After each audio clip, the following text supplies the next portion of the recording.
নমস্কার সকলকে স্বাগত। আপনারা দেখছেন দি বং অ্যাস্ট্রো ইউটিউব চ্যানেল। আমি আপনাদের সঙ্গে অ্যাস্ট্রোলজার ডক্টর নীলাদ্রি নারায়ণ বাসু। যেমনটা দেখতে পাচ্ছেন জুন মাসের রাশিফল নিয়ে হবে আলোচনা। অবশ্যই এখন আমরা আলোচনা করব ধনু রাশি নিয়ে। ধনু রাশি, যে রাশির মানুষজনেদের এই মাসে গোপন শত্রুতা থেকে থাকতে হবে বিশেষ সতর্ক। কয়েকটা ভুল আছে যেটা করলে পরে এই মাস কিন্তু একদম খারাপ মাস হিসেবে আপনাদের সামনে উঠে আসবে। কারণ একদিকে শনির ঢাইয়া চলছে, অপরদিকে কিন্তু আপনাদের অবশ্যই নবম ঘরে মঙ্গলের সঙ্গে কেতুর হতে চলেছে মহাসংযোগ। সেই বিষয়টাকেও রাখতে হবে মাথায়। তাই এই ভিডিওটার সঙ্গে থাকুন। গোপন শত্রুতা থেকে কিভাবে বাঁচবেন, কোন কোন ডেটগুলোতে থাকবেন বিশেষ সতর্ক, সব জানাবো, সঙ্গে থাকতে হবে। ধনুরাশি জাতক জাতিকারা, জুন মাসে আপনার জীবনে এমন এক মোড় আসতে চলেছে যা কিন্তু ভাগ্য, সম্পর্ক, ক্যারিয়ার এবং আধ্যাত্মিক শক্তি এবং বৌদ্ধিক বিকাশে সবকিছুর উপরেই একটা প্রভাব ফেলতে চলেছে। গোপন শত্রুতা কতটা ক্ষতি করতে পারবে সেটাও ডিপেন্ড করছে আপনারা কিভাবে সময়সিত সিদ্ধান্ত নিচ্ছেন তার উপর। এবং জেনে নেওয়া যাক আর একটা বিষয় বিশেষ বলবো, ডেট যেগুলো মেনশন করবো সেগুলো খেয়াল রাখবেন। চলুন শুরু করা যাক। শুরুতেই বলবো গ্রহ গোচর। 6 জুন বুধ মিথুন রাশিতে, তার আগে কিন্তু তার অবস্থান থাকবে বৃষ রাশিতে। 22 জুন সেই বুধ গ্রহই কর্কট রাশি অর্থাৎ মিথুন ছেড়ে কর্কটে তার গোচর হবে। শুক্র বৃষ রাশিতে প্রবেশ করবেন 29 জুন, তার আগে ওনার অবস্থান অবশ্যই কিন্তু মেষ রাশিতে থাকতে চলেছে। 15 জুন সূর্যদেব মিথুন রাশিতে চলে যাবেন, তার আগে তার অবস্থান থাকবে বৃষ রাশিতে।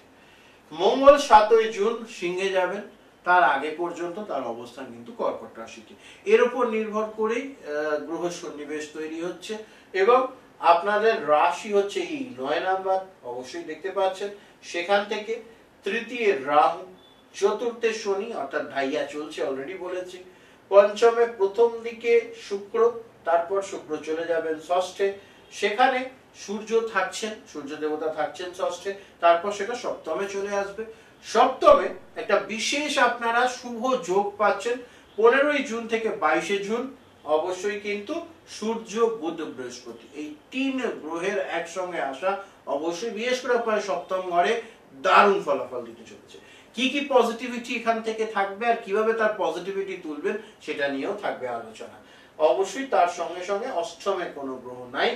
অবশ্যই নবমে কিন্তু আগেই বলছিলাম মঙ্গলের সঙ্গে কেতু একসঙ্গে, অঙ্গারক দোষ, ফলে মাইন্ডসেটটাকে ঠিক রাখতে হবে। এইগুলোর উপরেই ডিপেন্ড করে আপনাদের রাশিফল বর্তাবে। তো আসুন দেখে নেওয়া যাক। প্রথমেই আমরা আলোচনা করব ক্যারিয়ার নিয়ে। ক্যারিয়ারের দুটো পার্ট আমরা করেছি, চাকুরি এবং তার সঙ্গে সঙ্গে ব্যবসা। চাকুরির ক্ষেত্রে বিশেষভাবে যেটা প্রয়োজনীয় বা যেটা খুব ইম্পর্টেন্ট সেটা হচ্ছে চাকুরিজীবীদেরকে আমরা 3 ভাগে ভাগ করেছি। যারা এখন অব্দি জব পাননি কিন্তু চেষ্টা করছেন তাদের নিয়ে থাকবে কিছু কথা। যারা অলরেডি জবে রয়েছেন বেসরকারি সেক্টরে তাদের জন্যও থাকবে কিছু কথা, এবং যারা সরকারি চাকরি করছেন তাদের জন্য। তাহলে এই 3টে সাব টপিকে আমরা এটাকে ভাগ করে এনেছি। পাশাপাশি ব্যবসায়ীদের জন্য থাকবে কথা। তো প্রথমেই আসবো আমরা যারা এখনো জব পেয়ে ওঠেননি, চেষ্টা করছেন তাদের জন্য। তাদের জব কনফার্ম হওয়ার সময় কিন্তু এসে গেছে। 6 জুনের পরবর্তী সময় যারা এখনো অব্দি জব পেয়ে উঠতে পারেনি তাদের জব হওয়ার সম্ভাবনা রয়েছে, প্রথম। দ্বিতীয়ত যেটা বলবো খুব পজিটিভ জিনিস এবং ভালো জিনিস, সেটা হচ্ছে এই বিষয়টার মধ্যে সবচেয়ে ইম্পর্টেন্ট যেটা সেটা হচ্ছে আপনাদেরকে লড়াইটা জারি রাখতে হবে। খেয়াল রাখবেন সব সময় অবশ্যই আপনাদের কিন্তু শনির ঢাইয়া চলছে, আর ঢাইয়ায় বিনা পরিশ্রমে কোনো ফলাফল আসে না। সেই ব্যাপারটাকে বিশেষভাবে আপনারা খেয়াল রাখুন। চলে আসবো পরবর্তী সেগমেন্ট নিয়ে আলোচনা, এবং অবশ্যই যারা সরকারি চাকরির সঙ্গে যুক্ত তাদের জন্য হবে কথা। তাদের ক্ষেত্রে বলবো সো অ্যান্ড সো অ্যাক্টিভিটি থাকবে। 15 থেকে 22-এর মধ্যে বিশেষ কোনো খবর আসবার সম্ভাবনা রয়েছে। অফিস পলিটিক্সের মারাত্মকভাবে শিকার হতে পারেন যারা সরকারি চাকরিজীবী এবং বেসরকারি চাকরিজীবী রয়েছেন, উভয় সতর্ক থাকবেন এবং এখান থেকে বাঁচার উপায় সঙ্গে থাকুন। আমি টোটকা বা রেমিডিজের মাধ্যমে বলে দেব, অবশ্যই সেটা চেষ্টা করবেন করবার, নিশ্চিত ভালো ফলাফল পাবেন। তার পাশাপাশি যারা বেসরকারি সেক্টরের সঙ্গে যুক্ত তাদের জন্য কিন্তু অবশ্যই বলবো সপ্তমে যখনই সূর্য বুধ বৃহস্পতি 3 গ্রহ একসঙ্গে আসবে 15ই জুন থেকে 22শে জুনের সময় অবশ্যই সেই যোগটিকে কাজে লাগান, নিশ্চিত ভালো ফলাফল পাবেন। আপনাদের জন্য একটা মোড় ঘুরিয়ে দেওয়ার সময় কিন্তু আসতে চলেছে, অবশ্যই সেটাকে কাজে লাগাতে হবে। চলে আসবো যারা জব সুইচ করবার চিন্তা করছেন, জব চেঞ্জ করবার চিন্তা করছেন, অর্থাৎ যারা বেসরকারি সেক্টরের সঙ্গে যুক্ত, তাদের কিন্তু আমি বলবো 7ই জুনের পর থেকে এই ধরনের কথাবার্তা যদি বলতে হয়, এই ধরনের ইন্টারভিউ যদি দিতে হয়, সেগুলো সেরে নিন, নিশ্চিত ভালো ফলাফল পাবেন। আপনার একটা স্পেশাল সারপ্রাইজ এলিমেন্ট হিসেবে আমি বলবো এটাই, সেটা হচ্ছে 15ই জুন থেকে কর্মস্থলে আপনার হয়ে কিছু মানুষজন সহযোগিতা করবে, সেটার জন্য আপনারা অপেক্ষায় থাকুন 15ই জুন থেকে। হ্যাঁ, এটা মাথায় রাখুন। চলে আসবো ব্যবসায়ীদের নিয়ে আলোচনা। ব্যবসায়ীদের ক্ষেত্রে যারা ভাবছেন ব্যবসা শুরু করবেন, আর ভেবে কাজ নেই, এবার শুরু করতে হবে। শুধুমাত্র কয়েকটা জিনিস আমি খেয়াল রাখতে বলবো। এক, প্ল্যান ছাড়া ব্যবসায় নামবেন না, মানে রামসাম যদু মধু সফল হয়েছে মানে আমিও হয়ে যাব, সেটা ভাববেন না। আর ব্যবসা শুরুর আগে অবশ্যই প্রপার প্ল্যানিং নিয়ে নামুন। 2 নম্বর পয়েন্ট এটা। 3 নম্বর পয়েন্টে বলবো আপনার জন্ম ছকের সঙ্গে আপনি যে ব্যবসা করবেন ভাবছেন সেটা মিল খায় কিনা, সেইটার চিন্তা ভাবনা করুন। অবশ্যই এগুলো মাথায় রাখলে নিশ্চিত আপনার জন্য ভালো ফলাফল আসবে। অবশ্যই এটাকে মাথায় রাখুন, ভালো হবে এবং এগিয়ে যেতে পারবেন। যারা অলরেডি ব্যবসা করছেন তাদের জন্য 6ই জুনের পরবর্তী সময় খুবই ভালো। নতুন ব্যবসার সম্প্রসারণ, কর্মী নিয়োগ, ব্যবসায় নতুন ইউনিট স্থাপন, এগুলোর জন্য সময় কিন্তু ভালো যাবে। অবশ্যই সেগুলোকে কাজে লাগান, নিশ্চিত ভালো ফলাফল অবশ্যই পাবেন। তার সঙ্গে সঙ্গে আরো একটা বিশেষ বিষয় বলবো আপনাদের জন্য, সেটা হচ্ছে বৈদেশিক জায়গা থেকে কোনো বড় অর্ডার, বা যেখানে আপনি ব্যবসা করেন তার থেকে একটু দূরবর্তী জায়গা থেকে কোনো বড় অর্ডার আসবার সম্ভাবনা রয়েছে, অবশ্যই সেটিকে কাজে লাগাবেন। চলে আসবো আমরা পরবর্তী সেগমেন্টে, অর্থভাগ্য নিয়ে হবে আলোচনা, যেখানে আমরা 3টে ক্যাটাগরিতে ভাগ করেছি: আর্থিক লাভ, ব্যয় বাহুল্য ও সতর্কতা, এবং তার সঙ্গে সঙ্গে রেমিডিজ। তো প্রথমেই বলবো আর্থিক অবস্থার ক্ষেত্রে ধন আগমন ধীরে ধীরে হবে, কিন্তু নিশ্চিত হবে। গোপন শত্রুতার কারণে কিছু টাকা খুব বাজেভাবে নষ্ট হবে, সেখান থেকে বাঁচার উপায় ভিডিওতেই থাকবে, সঙ্গে থাকুন। তার পাশাপাশি পুরনো ঋণ মেটানোর সুযোগ তৈরি হবে, অবশ্যই 19শে জুনের পরবর্তী সময় সেটিকে কাজে লাগান, নিশ্চিত রূপে এটা ভালো ফলাফল। বিনিয়োগের জন্য শুভ সময়, অবশ্যই ব্যাংক, কোনো ইনভেস্টমেন্ট বা জমি সংক্রান্ত জায়গায় ইনভেস্ট করুন, নিশ্চিত ভালো ফলাফল পাবেন। এর বাইরে কোনো জায়গায় ইনভেস্ট করবেন না, অবশ্যই এটা খেয়াল রাখতে হবে। বাড়তি যে ইনকাম, মানে একটু যে এক্সেস ইনকাম হবে, অর্থাৎ কোনো স্যালারি হাইক হলো বা ব্যবসা এক্সট্রা মুনাফা হলো, সেই টাকা সঞ্চয় করবার চেষ্টা করুন, নিশ্চিত ভালো ফলাফল পাবেন। ব্যয় বাহুল্য সতর্কতার ক্ষেত্রে বলবো যে গোপন শত্রুতার জন্য কিছু টাকা এদিক ওদিক হওয়ার সম্ভাবনা রয়েছে, সেটা মাথায় রাখুন। বেহিসেবি খরচা বা বাড়তি খরচ নিয়ন্ত্রণে আনতে না পারলে কিন্তু আর্থিক সংকট তৈরি হবে, সেটা মাথায় রাখুন। খুব বাজে সময়ের মধ্যেও চলে যেতে পারেন যদি প্ল্যান ওয়াইজ আর রেমেডি না করে থাকেন, তাহলে কিন্তু সমস্যা হবে, এই বিষয়টি মাথায় রাখুন। তার পাশাপাশি আরো একটা বিষয় বলবো, সেটা হচ্ছে মানসিক চাপকে একটু নিয়ন্ত্রণে রাখবার প্রয়োজন রয়েছে। চলে আসবো আপনার জন্য রেমেডি। প্রত্যেকদিন স্নান সেরে উঠে লাল চন্দনের তিলক করুন, নিশ্চিত ভালো ফলাফল পাবেন। অবশ্যই আর্থিক উন্নতির সময় সুযোগ অবশ্যই খুলে যাবে এই টোটকাতে। চলে আসবো পরবর্তীতে প্রেম, সম্পর্ক ও বিবাহ। এখানে আমরা 4টে সেগমেন্টে ভাগ করেছি: সিঙ্গেলদের জন্য, প্রেমিক প্রেমিকাদের জন্য, বিবাহিতদের জন্য এবং বিশেষ টিপস। এই প্রেম, বিবাহ, সম্পর্ক, এই কথাগুলো আসলেই যারা সিঙ্গেল তাদের মনটা খারাপ হয়ে যেত, তারা বেশিরভাগ সময়ই আমাকে এই বিষয় নিয়ে বলেছেন। আমি বলবো মন ছোট করবার কোনো প্রয়োজন নেই, অবশ্যই আপনাদের জন্য কিছু থাকছে। যারা সিঙ্গেল রয়েছেন তাদের সম্পর্কে আসবার সম্ভাবনা রয়েছে 2রা জুনের পর থেকে, অবশ্যই সেই সময়টিকে কাজে লাগান। যারা অনেকদিন ধরে সম্পর্কে ছিলেন, সম্পর্ক নষ্ট হয়ে গেছিল, তাদের সম্পর্ক পুনরায় জোড়া লাগার ইঙ্গিত রয়েছে 6ই জুনের পর থেকে। একটু ধৈর্য ধরুন, অবশ্যই ভালো হবে।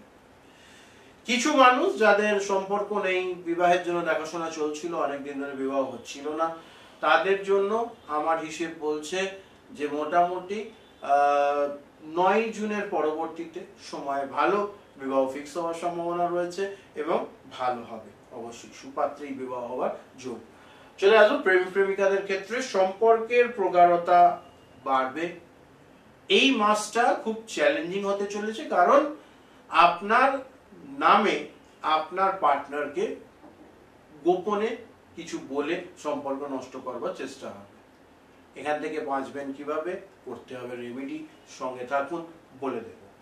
অবশ্যই গোপন সম্পর্ক প্রকাশ পেতে পারে, অর্থাৎ অনেকেরই সম্পর্কের বাইরে আরো একটা সম্পর্ক থাকে, সেই বিষয়ে সতর্ক থাকুন, নাহলে কিন্তু সমস্যা রয়েছে। এবার আসবো বিবাহিতদের নিয়ে আলোচনা। বিবাহিতদের জন্য অবশ্যই আপনাদের একে অপরকে বোঝবার সময় এসেছে। পরিবারের মধ্যেই কিছু জন রয়েছেন যারা চায় না আপনারা একত্রিত থাকুন, একসঙ্গে থাকুন, তাদের ক্রমাগত প্রয়াস থাকবে আপনাদেরকে আলাদা করবার। কিন্তু খেয়াল রাখবেন, একতাই শক্তি, মাথায় রাখুন। আমি বিশেষ টোটকা বলে দেব, তাকে ফলো করবেন, ভিডিওর সঙ্গে থাকুন, ছেড়ে যাবেন না। বিবাহের জন্য প্রস্তাব আসতে পারে, খুব সুন্দর একটা বিষয়। কাদের বিবাহের জন্য প্রস্তাব আসবে? যারা হঠাৎ করে সম্পর্ক ভেঙে গেছে তাদের, এই বিষয়টা মাথায় রাখুন। চলে আসবো বিশেষ টিপস নিয়ে আলোচনা। টিপসে অবশ্যই আপনাদের জন্য একটা সুন্দর টিপস বলি, সেটা হচ্ছে আপনারা রূপোর কোনো আভূষণ, ছেলেদের জন্য রূপোর আভূষণ, কোনো মেয়েদের জন্য কোনো রূপোর আভূষণ ব্যবহার করা শুরু করুন। এটা বুধবার দিনকে ধারণ করবেন, অবশ্যই ভালো ফলাফল পাবেন, এটিকে মাথায় রাখুন। চলে আসবো আমরা পরবর্তী সেগমেন্টে, স্বাস্থ্য ও মানসিক অবস্থা। এখানে আমরা 3টে সেগমেন্টে ভাগ করব: স্বাস্থ্য সংক্রান্ত সতর্কতা, মানসিক চাপ, রেমেডি। এই 3টে সেগমেন্ট থাকছে আপনাদের জন্য। প্রথমেই বলবো, ডায়াবেটিস, রক্তচাপ এবং হজমের সমস্যা বাড়তে পারে জুন মাসে, সতর্ক থাকুন। গোপন শত্রুতার কারণে মানসিক চাপ বৃদ্ধি পাবে, সেই বিষয়ে খেয়াল রাখুন। মহিলাদের গাইনো রিলেটেড ইস্যু, পেটের গন্ডগোল হওয়ার সম্ভাবনা রয়েছে, সত্তর খাওয়া দাওয়া কন্ট্রোল করুন এবং একটা হেলথি লাইফস্টাইলে আসুন। বেশি রাত করে শুতে যাওয়া অবশ্যই বাদ দিতে পারলে সবচেয়ে ভালো ফলাফল পাবেন।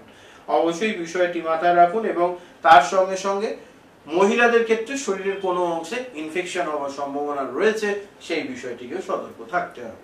আপনাদের জন্য রেমেডি হিসেবে বলবো, প্রতিদিন অবশ্যই স্নান সেরে উঠে ওম হ্রিং অঘরায় নমঃ, ওম হ্রিং অঘরায় নমঃ। অঘরায় হচ্ছে দেবাদিদেব মহাদেবের একটা নাম এবং সুস্বাস্থ্যের জন্য তার আরাধনা করা হয়। ওম হ্রিং অঘরায় নমঃ, এই মন্ত্র বারংবার জপ করবেন, নিশ্চিত ভালো ফলাফল পাবেন। চলে আসবো এরপর আমরা পরবর্তী সেগমেন্টে, অর্থাৎ পড়াশোনা নিয়ে হবে আলোচনা।